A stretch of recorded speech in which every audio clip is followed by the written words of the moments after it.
In agricultural news from agview.net, the Biden administration this week announced its plan to nominate Elaine Trevino, the president of the Almond Alliance of California and former deputy secretary for the California Department of Food and Agriculture, to be the next chief agricultural trade negotiator in the office of U.S. Trade Representative.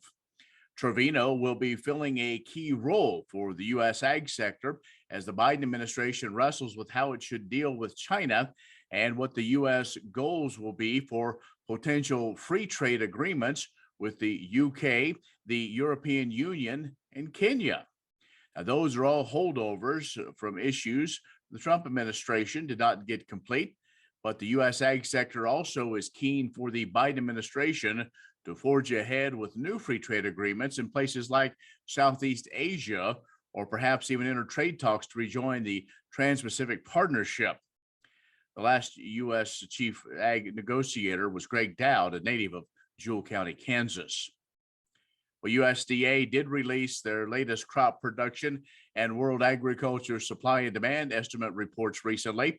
USDA calling for higher corn and soybean production in the U.S. Corn production forecast at 15 billion bushels. That's up 246 million bushels from last month on increases in harvested area and yield, which is 176.3 bushels per acre. That's up 1.7 bushels.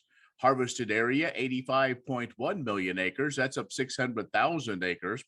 The U.S. corn outlook is for larger supplies, increased feed and residual use, greater exports, and higher ending stocks. Season average corn price dropped 30 cents to $5.45 a bushel. Now, soybean production predicted at 4.37 billion bushels. That's up 35 million on lower harvested area. That more than offset, though, by a higher yield forecast at 50.6 bushels per acre.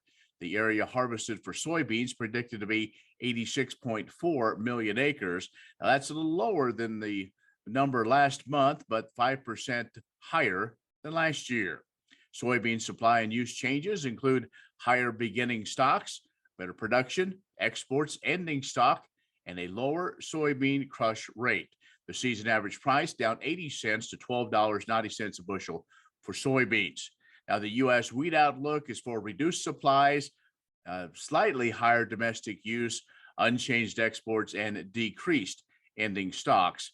The season average farm price dropped 10 cents to $6.60 a bushel for wheat.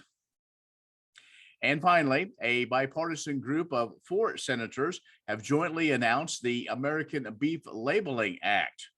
Now, this legislation would mandate the reinstatement of beef and beef products into the existing mandatory country of origin labeling law, or MCOOL, allowing for a 12-month development and implementation for the grace period to get it rolling. This bill would require the Office of Trade Representative, in consultation with the Ag Secretary, to develop a World Trade Organization compliant means of reinstating MCOOL for beef within 1 year of reinstatement. Find more ag news at agview.net. Stay right here. K-State's Dan O'Brien in just a moment.